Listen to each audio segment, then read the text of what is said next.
Hi guys, I'm Ram Agarwal. You are watching my channel 52 Pixels. Let's get started.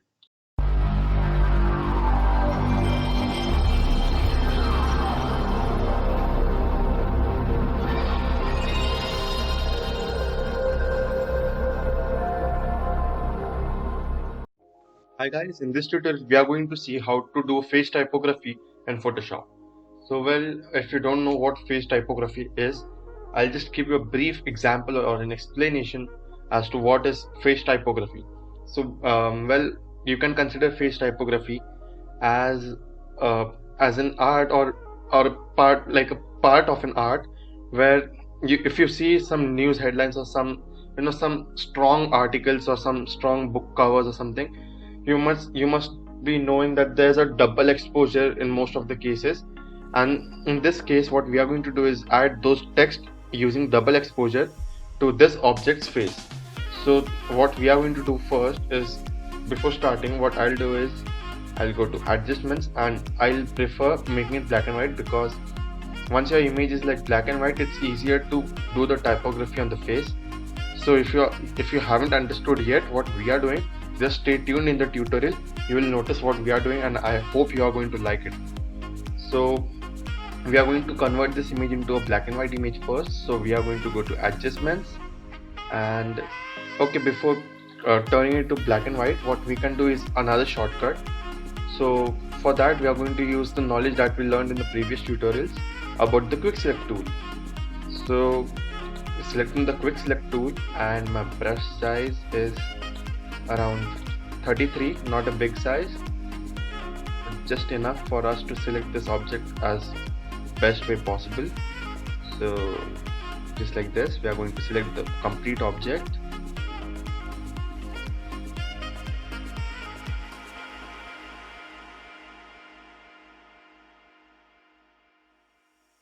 So now we are done with the selections. Now it's time to go to masking. So I'll go to create a layer mask, and as we learned in the previous tutorial, we are going to go to select and mask just to enhance the quality of our selection. So my selection is going to be on black and the opacity is going to be 100. Now using this tool, what we are going to do is just refine those edges.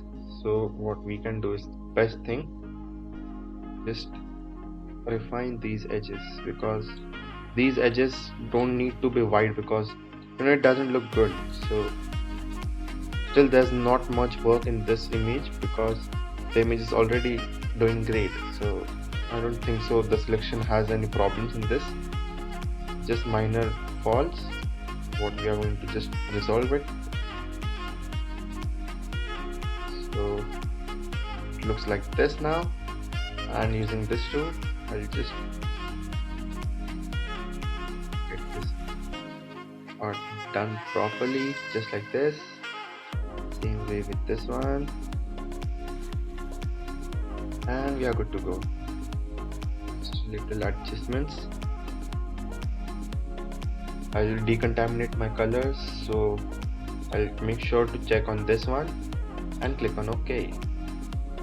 I've got my selection. I'll delete this older one and I'm going to add a new layer which is going to be underneath over here, and I'll go to edit, fill with black color, click on OK.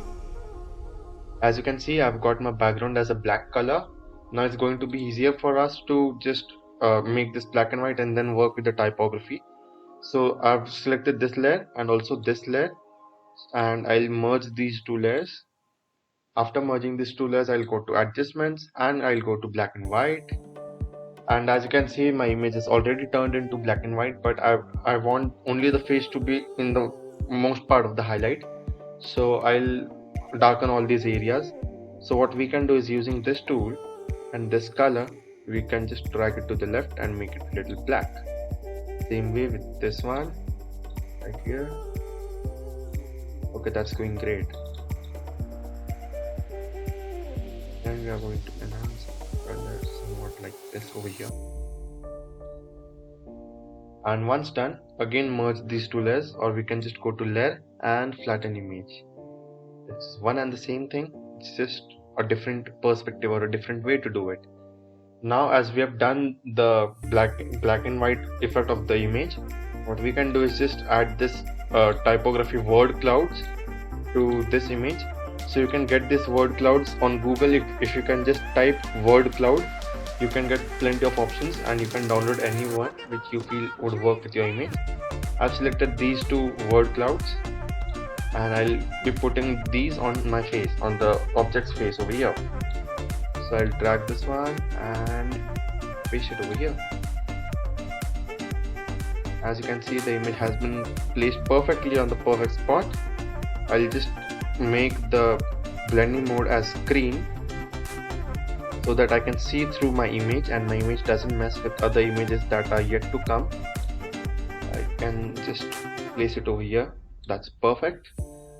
Now I'll get this image over here. Again move it over here. Again get the blending mode as screen and press Ctrl T to transform. Increase the size somewhat like this. I guess this works. Now instead of again copying and pasting and then changing the blending mode, we can just right click and duplicate layer, click on OK, name doesn't matter for us, and paste it over here. Same way with all the remaining parts. So you can just forward the video, or better I'll speed it up.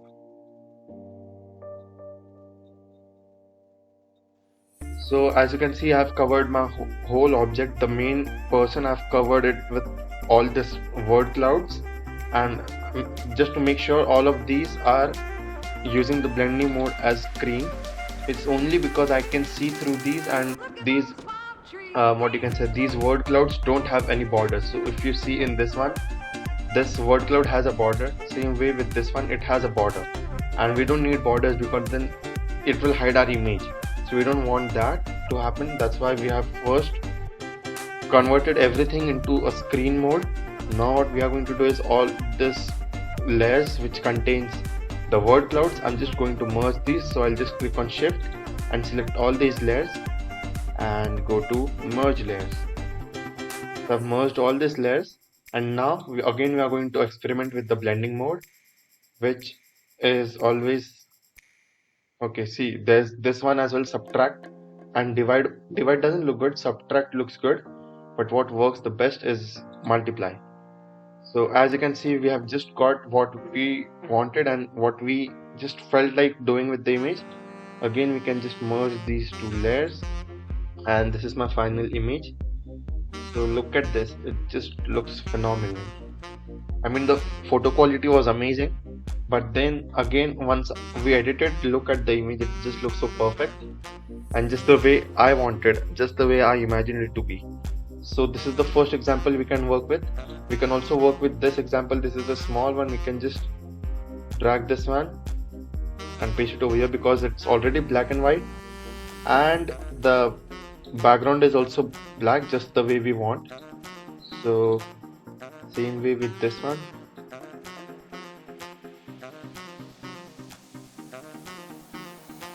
I'll again speed it up so that you don't have to see all this. It's the same procedure after all. I'll just speed it up.